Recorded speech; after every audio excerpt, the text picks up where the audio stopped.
noches, bienvenidos. Esto es Recalculando.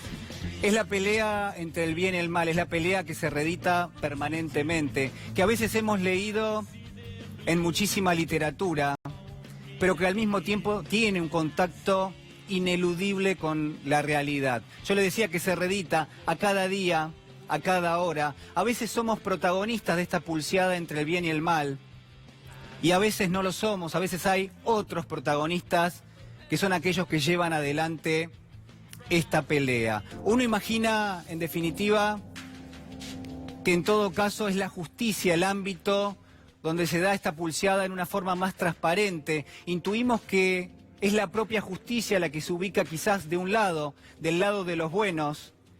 y que del otro lado va a quedar, sin ninguna duda, la maldad. En definitiva, adivinamos que detrás de todo lo bueno se esconde algo justo, y de la misma forma pensamos que detrás de algo justo quizás hay en todo caso algo bueno. Mire, hay que hablar de lo aparente, hay que hablar del absurdo, hay que hablar de tantos elementos que de alguna forma resultan en muchos aspectos paradojales cada vez que nos acercamos a esta pelea entre el bien y el mal, y en todo caso lo hacemos con el prisma que significa justamente la justicia. Alguien que sabía mucho de todo esto es el autor que he elegido esta noche. Se llama Gilbert Chesterton y escribió una obra magistral de la literatura que se llama El hombre que fue jueves. Y en esa obra, Chesterton, que era un mago en el manejo de la ironía, pero lo era mucho más cuando se escribía y cuando utilizaba la paradoja, nos describe la vida, pero sobre todo unos días en la vida de un personaje que se llama Gabriel Sime. Gabriel Sime era un policía en lucha permanente contra el crimen, pero también lo va a presentar Chesterton como alguien que era un agente secreto, un espía del Scotland Yard. Y sobre todo en términos sociales y en la historia, es el propio Sime quien se va a presentar como una especie de poeta, de filósofo, cultor de la gran literatura, alguien que solía conversar en los parques y que traba amistad con otros poetas. Pero a lo largo de la historia, en las primeras páginas, ya nos enteramos que el agente Sime tiene un objetivo, que es infiltrarse en una organización anarquista, una organización que quiere generar el caos y que en definitiva planea, y el verbo quizás es excesivo porque nos vamos a dar cuenta a lo largo de la historia que quizás queda demasiado lejos este objetivo, pero yo le decía, planea generar caos atentando contra el zar de Rusia y atentando también contra el presidente de Francia. Es Gabriel Sime el que busca infiltrarse para detener, para desbaratar esta supuesta organización, y lo hace trabando contacto con alguien que también se presenta como un poeta en un parque al que él solía ir a leer, y es este poeta el que termina invitándolo a una especie de asamblea, a un club filosófico, si usted quiere, y es allí van, donde es el propio Gabriel Sime, este agente secreto, que termina presentándose como un gran poeta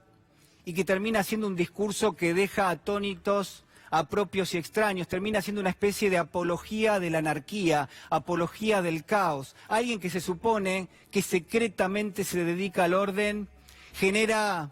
una adhesión prácticamente unánime, al punto tal de que de esa situación nosotros como lectores vamos a empezar a conocer de primera mano no solo que efectivamente detrás de ese club filosófico, detrás de esa tertulia, se esconde efectivamente lo que se denomina el Consejo Supremo, sino que además es el propio agente Gabriel Sime, para todo el mundo un poeta, un filósofo, el que secretamente va a ser elegido como parte de ese Consejo Supremo. Es un Consejo Supremo que nos enteramos en las primeras páginas del libro, que está conformado por 7 miembros y que cada uno de ellos va a recibir el nombre de un día de la semana. Hacia allí va entonces el agente Sime, empieza a enterarse que hay quien quiere ponerlo en el lugar vacante, que es el lugar del día jueves. Él va a ser el miembro llamado Jueves de algo que es conducido por alguien que se denomina Domingo, que es el jefe supremo en definitiva. Es una Londres fantasmal la que describe Chesterton, es una Londres algo mágica, algo surrealista, donde cada puerta, donde cada ventana esconden insospechadamente lo que es una escenografía, lo que es un escenario de una verdadera novela policial, de una novela de espías. Descubrimos más pronto que tarde que ese encuentro se está por generar, que en definitiva Gabriel Simes ya está sentado en la mesa junto a los otros 6 miembros, y es entonces cuando ese jefe, al que todo el mundo le tiene miedo, que nadie nunca ha conocido, en definitiva, que no conocemos su identidad nosotros que somos los lectores de esta historia, pero que es cuando, en definitiva, este hombre, este jefe supremo denominado Domingo, les termina diciendo a los 6 miembros restantes, a lunes, martes, miércoles, jueves, viernes y sábado, les dice: señores, entre ustedes hay un intruso, entre ustedes hay un infiltrado. Todo el mundo se mira a sí mismo y mira a quien tiene enfrente. Es Gabriel Simes, este agente que es el protagonista de esta historia, quien piensa inmediatamente que lo han reconocido, que es un policía que ha sido infiltrado directamente, pero entonces la historia nos descubre que no, que existe otra persona, que es Martes, una persona de apellido Gogol, que es quien es descubierto y quien es expulsado de este Consejo Supremo. Mire, la historia continúa, la realidad es que la historia toma un giro inesperado. Vamos a empezar a darnos cuenta de que, por supuesto, que nada es lo que parece y que en todo caso hay un fino sentido de la paradoja, donde cada identidad de quienes forman parte de este Consejo Supremo, que se supone que apuesta a generar caos, son en muchos aspectos partidarios del orden. Hay que reconocer que en definitiva hay 2 o 3 elementos que son centrales, que yo rescato de la historia. La historia continúa muchísimo y tiene un desenlace totalmente sorprendente. Solo le he contado prácticamente el comienzo.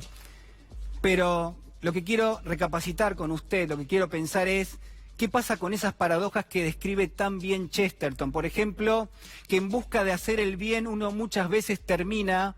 haciendo el mal. Que en la búsqueda por interpretar, por interpelar, por administrar y por ejecutar la justicia,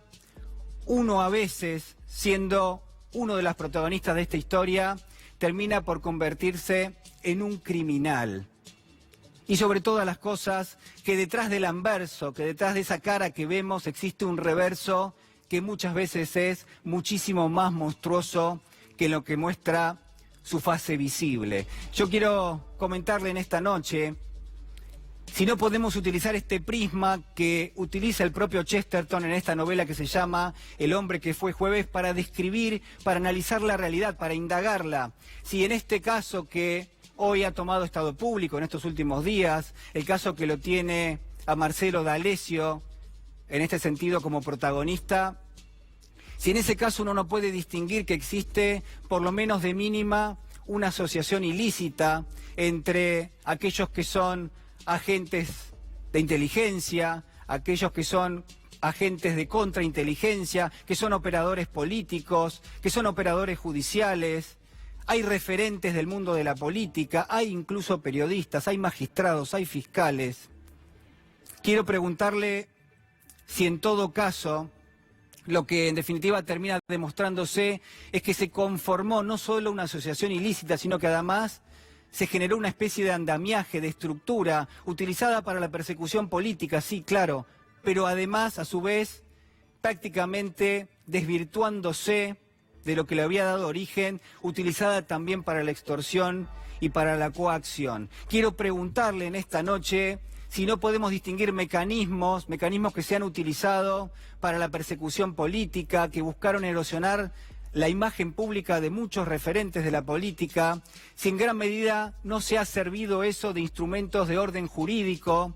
que también buscaron generar esa persecución política, y si todo esto no nos da la pista de que existe una combinación entre cuestiones que aparentan ser legales,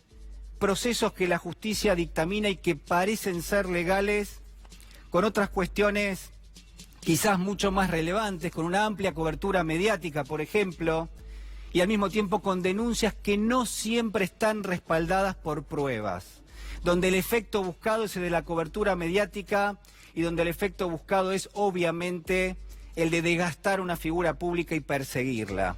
Mire, yo quiero rescatar una paradoja que recorre toda la obra de Chesterton, pero sobre todo la de esta novela, El hombre que fue jueves, donde el espionaje, el contraespionaje, las referencias filosóficas y políticas, todo este entramado termina demostrándonos que quienes se enarbolan como parte de la justicia, quienes quieren aplicar la justicia, algunas veces, no siempre por supuesto, terminan convirtiéndose en delincuentes comunes. En esta novela,